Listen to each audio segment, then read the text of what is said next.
பொண்ணோட தலையை எடுத்து தனியாக கழட்டி வாஷ் பண்ணிட்டு.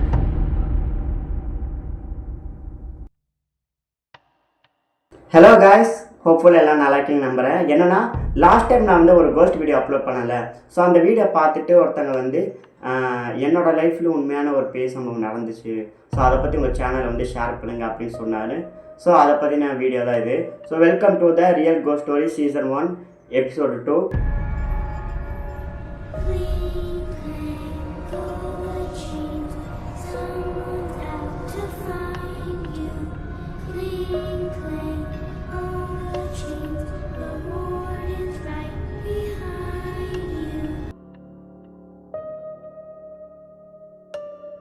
ஸோ இந்த ஸ்டோரி வந்து யாருக்கு நடக்குதுன்னு பார்த்தீங்கன்னா மணிமாறன். இந்த கதை எப்போ நடக்குதுன்னு பார்த்தீங்கன்னா 2002 மலேசியாவில் இருக்கிற ஒரு பங்களா ஹவுஸில் வந்து இவருக்கு வந்து செக்யூரிட்டியாக ஒர்க் பண்ணுறதுக்கு வந்து தந்திருக்காங்க. இவர் வந்து அந்த பங்களா ஹவுஸில் நைட் செக்யூரிட்டியாக வந்து ஒர்க்குக்கு போயிட்டு இருந்திருக்காரு. அந்த பங்களா ஹவுஸ் வந்து பார்த்தீங்கன்னா ஆளுங்களை யாருமே குடி வரல. அதாவது ஒரு பெரிய பங்களா ஹவுஸு, பக்கத்தில் வந்து பிளாக்காக இருக்கும். அதாவது பார்த்தீங்கன்னா ஏபிசி அப்புறம் வந்து டிஇஎஃப் இந்த மாதிரி பிளாக்காக இருக்கும். இங்கே வந்து பார்த்தீங்கன்னா 2 பேர் வந்து வேலை பார்த்துருக்காங்க மணிமாறன் கூட. மணிமாறன் வந்து நைட் செக்யூரிட்டியாக வேலை பார்த்துருக்காரு. அதே நைட் செக்யூரிட்டியாக வந்து அதே நைட் ஷிஃப்ட்டில் வந்து பார்த்தீங்கன்னா இவரோட ஃப்ரெண்ட் ஒருத்தர் வந்து வேலை பார்த்துருக்காரு. அவரோட பேர் என்னமோ சொன்னார். அவரோட பேர் ஜெகன் வச்சுக்கோ. இந்த மணிமாறன் வந்து ஏபிசி பிளாக் பார்க்குறாரு அப்படின்னா இந்த ஜெகன்கிறவர் வந்து பார்த்தீங்கன்னா டிஇஎஃப் பிளாக் வந்து பார்ப்பார். அதாவது என்னன்னா இவங்களுக்கு என்ன டியூட்டி வந்து இது பண்ணியிருக்காங்க அப்படின்னா இந்த மோட்டர் வந்து போயிட்டு 11 மணிக்கு வந்து போயிட்டு மோட்டர் ஆன் பண்ணணும். அதுக்கப்புறம் வந்து 2 மணி இந்த மாதிரி டைமில் வந்து மோட்டர் போய் ஆன் பண்ணிவிட்டு ஆஃப் பண்ணிவிட்டு வரணும். இதுதான் வந்து அவங்க டியூட்டி. இந்த மணிமாறன் வந்து அன்னைக்கு கார்ட் ஹவுஸில் வந்து உட்காந்துருக்கும்போது அவர் வந்து மோட்டர் ஆன் பண்ணுறதுக்கு வந்து போகிறார். அதாவது ஏபிசி பிளாக் வந்து ஜெகன் பார்த்துருக்காரு, டிஇஎஃப் பிளாக் வந்து இந்த மணிமாறன்றவரை பார்த்துருக்காரு. அவர் வந்து இந்த மோட்டர் ஆஃப் பண்ணுறதுக்கு வேண்டி அந்த பிளாக்குக்கு வந்து போகிறார். அதாவது இந்த பில்டிங்கெல்லாம் தாண்டி தான் அந்த பிளாக்குக்கு போகிறாரு. போயிட்டு மோட்டர் ஆன் பண்ணிவிட்டு ஆஃப் பண்ணிவிட்டு திருப்பி வந்தார். அதாவது திருப்பி வந்துருக்காரு. அப்போ வந்து அதாவது அந்த கடைசி பிளாக்கில், அதாவது எஃப் பிளாக்கில் கடைசி பிளாக்கில் ஒரு கார் வந்து நின்றுட்டுருக்கு. ஆக்சுவலி வந்து பார்த்திங்கன்னா அந்த மாதிரி இடத்துல வந்து யாரும் உள்ளே வரக்கூடாது. ஏன்னா அது ஒரு ப்ரைவேட் ப்ராப்பர்ட்டி மாதிரி. அதாவது யாருமே வந்து வரக்கூடாது. அந்த பங்களாலே வந்து பார்த்திங்கன்னா ஆளுங்க யாருமே குடி வரல. ஸோ அந்த மாதிரி இடத்துல இந்த நேரத்தில் யார் காரில் வந்து வந்திருக்குது அப்படின்னு சொல்லிட்டு அவர் கார்கிட்ட போயிருக்கார்.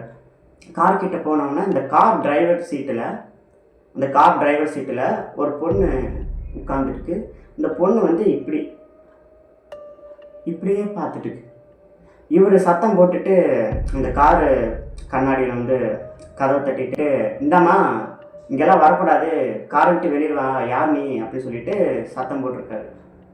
ஆனால் அந்த பொண்ணு எந்த ஒரு ரியாக்ஷனுமே தராமல் இப்படியே பார்த்துட்டு இருந்திருக்கு. இவரை பார்த்துட்டு டென்ஷன் ஆகிட்டு, என்ன நான் கூப்பிட்றேன் நீ பாட்டுக்கு வராமல் இருக்குன்னு சொல்லிட்டு அந்த காரோட டோரை வந்து ஓப்பன் பண்ணுறாரு. கார் டோர் வந்து லாக் ஆகிருக்கு, ஓப்பன் ஆகலை. அப்படி இப்படின்னு சத்தம் போடுறாரு. வெளியில் வந்த மாதிரி தெரியலன்னு சொல்லிட்டு இந்த காருக்கு பேக் சைட் போயிட்டு அந்த கார் அந்த நம்பர் பிளேட் இருக்குல்ல, அந்த நம்பர் பிளேட்டை பார்க்க போகிறாரு. நம்பர் பிளேட்டை பார்க்க போனால் அந்த காரில் நம்பர் பிளேட்டை காணும். இவர் பார்த்துட்டு என்னடா நம்பர் பிளேட் இல்லைன்னு சொல்லிட்டு திருப்பி அந்த ஃப்ரண்ட் போர்ஷன் சைடு வராரு. அங்கே பார்த்தா இப்போ அந்த பொண்ணு வந்து அந்த காருக்குள்ளே இல்லை. இவர் பார்த்துட்டு இப்படின்னு சுற்றி பார்க்குறாரு, யாருமே இல்லை. அப்போது அந்த லாஸ்ட் பிளாக்கில் அங்கே வந்து அந்த ஒரு பொண்ணு ஒரு 20-25 வயசு இருக்கும், அந்த மாதிரி ஒரு பொண்ணு அந்த பிளாக்குள்ளே போகுது. அந்த கடைசி பிளாக்குள்ளே எஃப் பிளாக்குள்ளே போகிறத இவர் பார்க்குறாரு. இவர் சத்தம் போட்டுகிட்டே வந்து என்ன நான் பாட்டுக்கு சொல்கிறேன், நீ பாட்டுக்கு நிற்காமல் போயிட்டே இருக்குன்னு சொல்லிட்டு சத்தம் போட்டுகிட்டே அந்த பொண்ணை ஃபாலோ பண்ணிவிட்டு அந்த பிளாக்குள்ளே இவரும் போகிறார். நீங்கள் வந்து பார்த்தீங்கன்னா அந்த பங்களா ஹவுஸில் வந்து லைட்டு வந்து எதுவுமே இல்லை. அதாவது அந்த பில்டிங்குள்ளே வந்து லைட்ஸ் எதுவுமே இல்லை.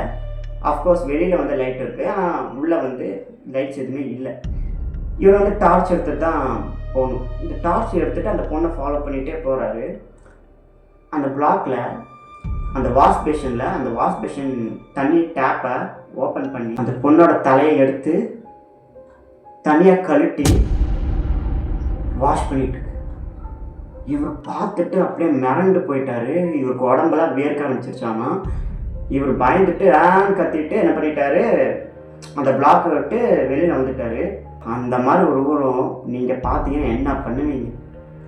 தலையை தனியாக கழுகிட்டுக்கு அப்படின்னா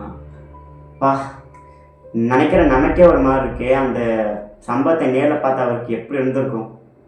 அவர் வந்து என்ன பண்ணிட்டாரு, அதுக்கப்புறம் வந்து பயந்துட்டு அந்த பஸ் ஸ்டேஷனில் வந்து உட்காந்துட்டு பேன் நடிக்கிட்டு உட்காந்துட்டாரு. அப்புறம் இவர் இருக்கார்ல, அப்போல்லாம் வந்து வாக்கி டாக்கி தான். இந்த ஜெகன்கிறவர் வந்து போயிட்டு என்ன இவர் போயிட்டு ரொம்ப நேரமாக ஆளை காணாமேன்னு சொல்லிட்டு வாக்கி டாக்கியில் பேசியிருக்காரு. வாக்கி டாக்கியில் வந்து அவரோட வாய்ஸ் எதுவுமே கேட்கல. சரி என்னடான்னு சொல்லிட்டு இவர் போய் பார்த்துறாரு. சரி என்னடா ஆச்சுன்னு சொல்லி போய் பார்த்துறாரு. போனால் இவர் வந்து அப்படியே நடுங்கிட்டு உட்காந்துருக்காரு. அதுக்கப்புறம் வந்து இந்த மாதிரி இவர் எதுவுமே பேசுறதுக்காட்டி இவர் வீட்டுக்கு அனுப்பிட்டாங்க. அப்புறம் ஹாஸ்பிட்டலில் போய் அட்மிட் ஆகிட்டார்.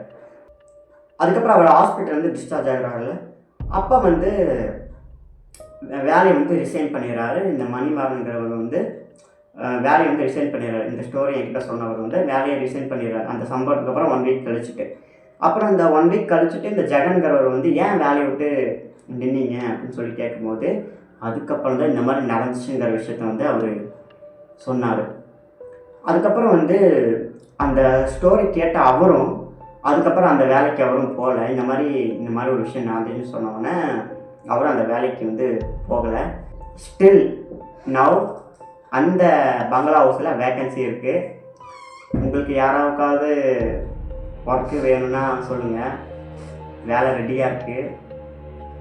இந்த வீடியோ மறக்காமல் லைக் பண்ணுங்கள், ஷேர் பண்ணுங்கள், சப்ஸ்கிரைப் பண்ணுங்கள். நான் சேனலுக்கு இன்னும் நிறைய சப்ஸ்கிரைபர்ஸ் வேணும். ஸோ தயவு செஞ்சு சப்ஸ்கிரைப் பண்ணி எல்லாத்துக்கும் ஷேர் பண்ணி விடுங்க. நெக்ஸ்ட்டு புதுசாக ஒரு வீடியோவில் வந்து உங்களை வந்து பார்க்குறேன். அது வரைக்கும் உங்களிடமிருந்து விடைபெறுவது இந்த ப்ரௌன் மணி. ஸோ ப்ரௌன் மணிக்கு மணி ரொம்ப முக்கியம். ஸோ நாங்கள் மணியை மறக்காமல் அடிச்சிடுங்க. ஓகே காய்ஸ், டேக் கேர், பாய்.